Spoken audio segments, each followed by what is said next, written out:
जय हिंद दोस्तों, आप देख रहे हैं शिव सर इंग्लिश क्लासेस में आपका स्वागत है। और उसी वकैब के सेशन में एक अगला वीडियो जुड़ने जा रहा है। दैट इज़ कि आज हम इन सभी वर्ड्स के सिनोनिम्स हमें फाइंड आउट करने हैं। और मैंने फिर से कहा, हमने आपसे कह रखा है कि अगर आप कंटिन्यू मेरी वीडियोस को मतलब हर वीडियोस को अगर देखते हैं तो आप कुछ दिन के बाद आप पाएंगे कि आप बहुत ही अच्छा इंग्लिश में कर पा रहे हैं।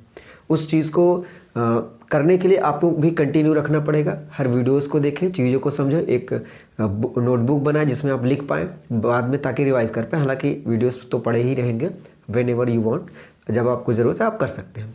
फ़िलहाल आज हम जो करने वाले हैं वो बहुत ही, ये भी देखिए, मैं जितने भी वर्ड्स आपको कराऊंगा वो किसी न किसी एग्जाम्स में आए हुए हैं। तो इस वजह से मुझे लगता है कि आप हमेशा क्या किया करें, सेंटेंस को लिखें कहीं, जो वर्ड्स हम बताते हैं उसका एक फेयर कॉपी बनाइए, लगातार चीज़ों को देखते रहें, चीज़ों को समझते रहें, और कोई डाउट हो तो पूछते रहें। फिर से मैं सबका स्वागत करता हूँ, धन्यवाद हेल्प करने के लिए। ऐसे ही करते रहिए सभी को, और सभी को फिर से बहुत बहुत धन्यवाद।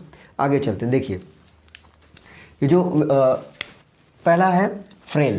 फ्रेल का मतलब होता है जो आराम से टूट जाए, तो आप इसे बोल सकते हैं इनफर्म, ठीक है। एक होता है डिबिलिटेटेड, ये इसका मतलब भी क्या होता है, जो कमज़ोर हो, ठीक है। एलेबरेट का मतलब क्या होता है, एक्सप्लेन करना, कहते नहीं आई वॉन्ट टू एलेबरेट, सो ये इसका मतलब होता है एक्सप्लेन करना, ठीक है। एक्सप्लेन हो गया। इंटरप्रेट भी आप लिख सकते हैं। इंटरप्रेट का मतलब भी क्या होता है, चीज़ों को एक्सप्लेनेशन करना, एक्सप्लेन करना, ताकि और भी अच्छे से चीज़ों को समझाना, ताकि अगला इंसान समझ पाए। फैंसी का मतलब होता है, एक तो ये नाउन भी होता है कि आप कहते हैं कि बड़ा फैंसी है। हालांकि फैंसी का मतलब होता है जो इमेजिनरी हो, मतलब इमेजिन करना एक तरीके से कह सकते हैं, और जो उस चीज़ के लिए इच्छा भी रखे। तो आप इसे ऐसे समझ सकते हैं कि फैंसी को आप लिख सकते हैं वांट, ठीक है, और डिज़ायर ये। अब वीक का मतलब हमने बताया क्या, इन्फॉर्म होता है, डिबिलिटेटेड होता है, फ्रेल होता है। तो आप एक वर्ड और लिख सकते हैं फीबल। फीबल का मतलब क्या होता है, कमजोर। अब अगला जो वर्ड है रॉबस्ट। रॉबस्ट का मतलब होता है दोस्तों, इसका मतलब होता है बहुत ही स्ट्रांग, क्या हो, स्ट्रांग हो। और अगर वर्ड आप लिखना चाहें तो स्टडी। देखिए, वो जो पढ़ने वाला स्टडी है उसमें आर नहीं होता, इसमें स्टडी है। एक वर्ड और मुझे याद आ रहा है, मैं लिखना चाहूँगा, वो होता विगरस, ठीक है। ये सभी का मतलब होता है रॉबस्ट, जो मजबूत हो। तो मुझे नहीं लगता इसमें किसी की हिंदी लिखने की ज़रूरत है, इसका मैं लिख देता हूँ कमज़ोर, ठीक है, कमज़ोर। सो दोस्तों, आपको ये फाइंड आउट करना है कि इसमें से, लेट मी पुट इट, इसमें से इसका एंटोनिम कौन सा होगा। जाहिर सी बात है, अगर ये इन्फॉर्म है, डिबिलिटेटेड है, कमज़ोर है, तो ये क्या होगा, रॉबस्ट, मतलब it is going to be strong, opposite of the word frail. Frail है क्या, कमज़ोर होता है, फीबल होता है, इन्फॉर्म होता है, डिबिलिटेटेड होता है, वीक होता है। तो इसका जो एंटोनिम होगा, रॉबस्ट होगा, स्ट्रॉन्ग होगा, स्टडी होगा, विगरस होगा, ठीक है। नेक्स्ट, एंड्योरेंस का मतलब होता है एक तरीके का पेशेंस, धैर्य। इसे आप बोल सकते हैं परसिस्टेंस, परसिस्टेंस। टॉलरेंस भी बोल सकते हैं। अगर आप टॉलरेंस अगर आप ये यूज़ कर सकते हैं तो इसका मतलब ये है दोस्तों कि आप बेयर भी यूज़ कर सकते हो, आराम से वो भी करो, लेकिन मैं लिखना नहीं चाहूँगा, लेकिन आप ध्यान दें कि इसका मतलब होता है, ठीक। अब ये जो इंडोलेंस है, ये होता है लेजीनेस। इसका मतलब होता है लेजीनेस, या कह लो स्लोनेस, स्लोनेस। स्लॉथ, इसका ये भी होता है बहुत ही, जो बहुत आइडलनेस इसे कहते हैं, क्या हो, आइडलनेस। तो इसे अगर आप और वर्ड्स लिखना चाहें तो वर्ड का भरमार है दोस्तों, आप लिखते रहिए, याद करते रहिए, एक समय आएगा आप भी अच्छा करेंगे। मतलब आपको ये फील होगा कि वी हैव मैनी वर्ड्स, बहुत ढेर सारे वर्ड्स हैं।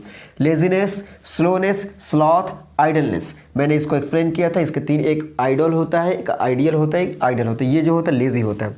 पेशेंस का मतलब वही, आप परसिस्टेंस यूज़ कर सकते हैं, टॉलरेंस यूज़ कर सकते हैं।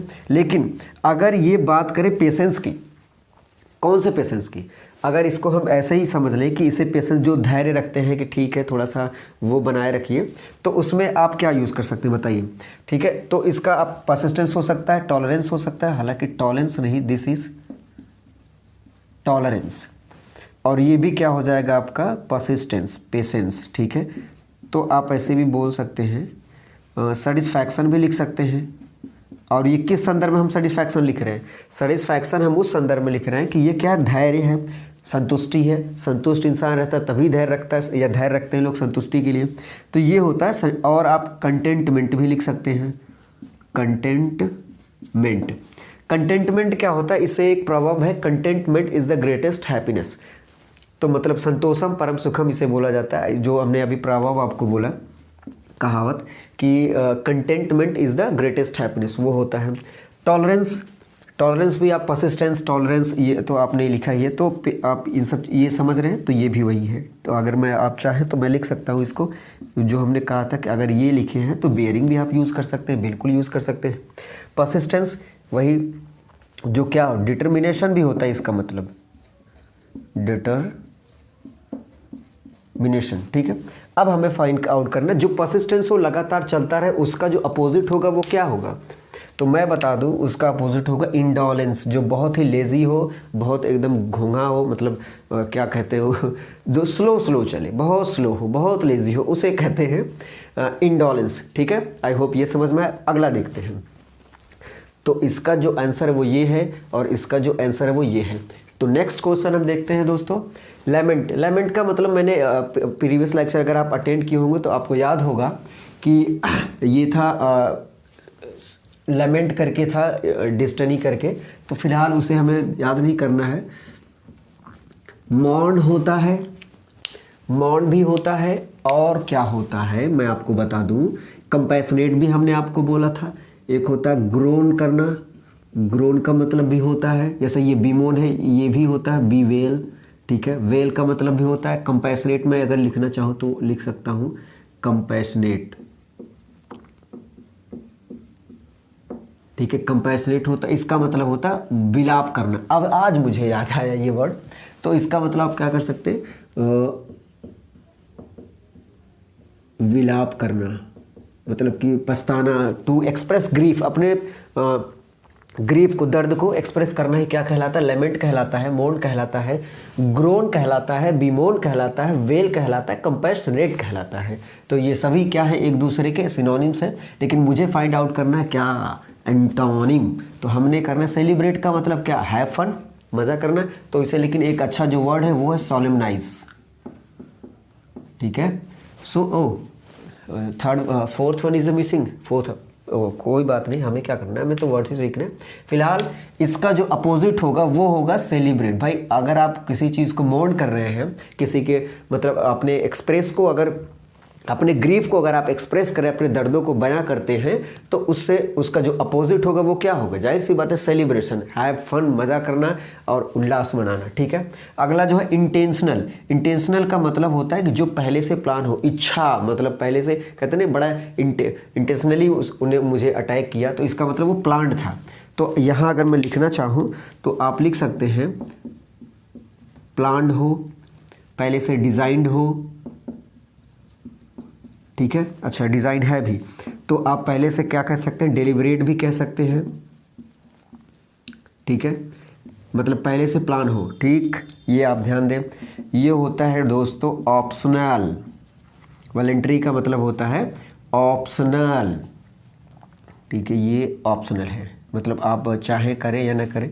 कब देखिए कैलकुलेटेड का मतलब आप क्या कह सकते हैं, ये जो है ये भी इसका है। इंटेंशनल का जो सिनोनिम आप यहाँ मैं लिख दूँ ताकि आपको याद रहे कि इसको भी हम क्या कर सकते हैं। और अगर मतलब हम गणना की बात करें कैलकुलेटेड के हिसाब से ले, तो ये भी आप कह सकते हैं कंप्यूटेड। कंप्यूट का मतलब भी होता है गणना करना, तो इसका हो जाएगा कंप्यूटेड। एक्सीडेंटल आप कह सकते हैं जो क्या हो, जो इंटेंशनल हो, अनइंटेंशनल, जिसकी इच्छा ना हो और ऐसे यूजुअली हो जाए। ठीक है, तो ये कहलाता है आपका, ये कहलाता है इंटेंशनल प्लान, और ये होता है एक्सीडेंटल। ठीक है, तो अनइंटेंशनल है। तो इसका जो दोस्तों क्या होगा, इसका हमें क्या फाइंड आउट करना है? एंटोनिम। अगर ये इंटेंशनल है, प्लान्ड है, प्री प्लान्ड है तो हम क्या करेंगे? एक्सीडेंटल होगा। जो प्लान्ड ना हो, ऐसे अचानक से हो जाना ही क्या कहलाता है? एक्सीडेंट कहलाता है। ठीक, आगे का जो है एनरेज्ड। एनरेज्ड, लोग बहुत एनरेज करते हैं। एनरेज का मतलब बहुत गुस्सा करते हैं, छोटी छोटी बात, किसी ने कुछ बोल दिया, बहुत अरे तुमको देख लेंगे, ये कर लेंगे। तो उन सब चीज़ों को छोड़िए, हालांकि हमें समझना है एनरेज का मतलब होता है गुस्सा करना, बहुत गुस्सा करना। तो आप कह सकते हैं एंगर्ड, हालांकि ये है किसमें? एडजेक्टिव में एंगर्ड होता है और इस तरीके इसमें होता है। एनरेज्ड का मतलब होता है एंगर्ड, बहुत ही जो क्या हो, गुस्सा हो, अनॉयड हो। ठीक है, अनॉयड हो। प्लीज्ड का मतलब क्या भाई? खुश।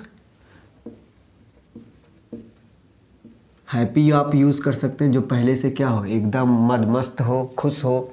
लिविड का मतलब होता है फ्यूरियस, इन्फ्यूरिएटेड। और ये तीनों का मतलब ही क्या होता है? गुस्सा। मतलब गुस्साइल जो नहीं होता, थोड़ा गुस्सा, ये यही एंगर्ड जिसे कहते हैं, एंग्री आप। एग्रेवेटेड का मतलब भी होता है इन्फ्यूरिएटेड, इन्फ्यूरिएटेड, इन्फ्यूरिएटेड। ठीक है, अग्रवेट का मतलब क्या होता है? इन्फ्यूरिएट मतलब बढ़ा देना, प्रॉब्लम्स को विलीफाई करना, विलीफाई। इन्फ्यूरिएटेड का भाई एंगर्ड। देखिए मैं इसलिए लिखता हूँ कि अगर आप भी लिखेंगे इससे याद होने की संभावना ज़्यादा होती है। तो एनरेज्ड का मतलब एंगर्ड, जो अनॉयड हो, गुस्से में हो, लिविड हो, फ्यूरियस हो, एंड इन्फ्यूरिएटेड हो, एग्रेवेटेड हो, इन्फ्यूरिएटेड। तो इसका हमें क्या आपको याद करना है? एंटोनिम। एंटोनिम क्या होगा? प्लीज्ड, जो एकदम क्या हो, खुश हो, तो होगा ये। अपलॉड का मतलब होता है प्रेज करना, अप्रिशिएट करना, कॉम्प्लीमेंट देना, कॉम्प्लीमेंट करना। ठीक है, और डिनाउंस का मतलब होता है क्रिटिसाइज करना, उसी का अपोजिट है। हाँ, क्रिटिसाइज का मतलब होता है कंडेम करना। ठीक है, क्रिटिसाइज करना। मैग्नीफाई का मतलब होता है एनहेंस, चीज़ों को बढ़ाना। ठीक है, मैग्नीफाई एनहेंस होता है। मैक्सिमाइज भी आप यूज़ कर सकते हैं, देखिए मैक्सिमाइज आप यूज़ कर सकते हैं, एनहेंस कर सकते हैं, चीज़ों को बढ़ा देना। कमेंट का मतलब क्या होता है? एडमायर करना, अप्रिसिएट करना। ठीक है, अप्रूव का मतलब क्या होता है? अग्री। ठीक है, एक्सेप्ट। तो दोस्तों मुझे बताइए कि अगर इन सब चीज़ों का बारे में आपको पता है।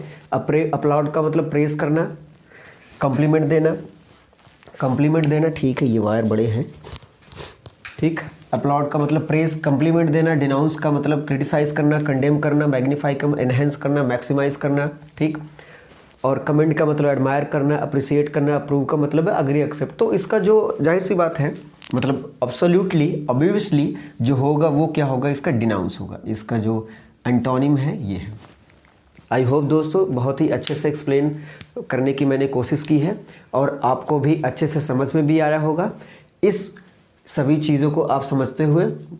और मैं आगे भी ऐसे करता रहूँगा और मैं आपसे उम्मीद दिला दूँ, मैं आई एश्योर यू कि अगर आप लगातार चीज़ों को देखते रहें तो एक दिन अच्छा से आपके पास भी अच्छा वर्ड कलेक्शन होगा जो आपकी इंग्लिश को समझने और प्रॉब्लम को सॉल्व आउट करने का बहुत ही हेल्प करेगा। सो थैंक यू, जय हिंद।